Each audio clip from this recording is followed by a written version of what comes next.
चौथ का व्रत मैं करूं और मांगू मैं बस ये सजन हो साथी जन्मों जन्म दिया और बाती है हम हो साथी जन्मों जन्म दिया और बाती है हम।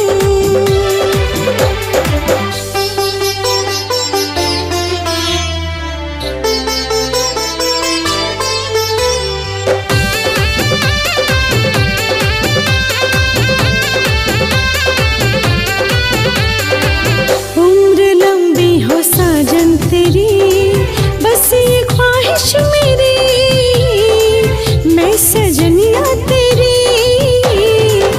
एक पल भी न रह पाऊंगी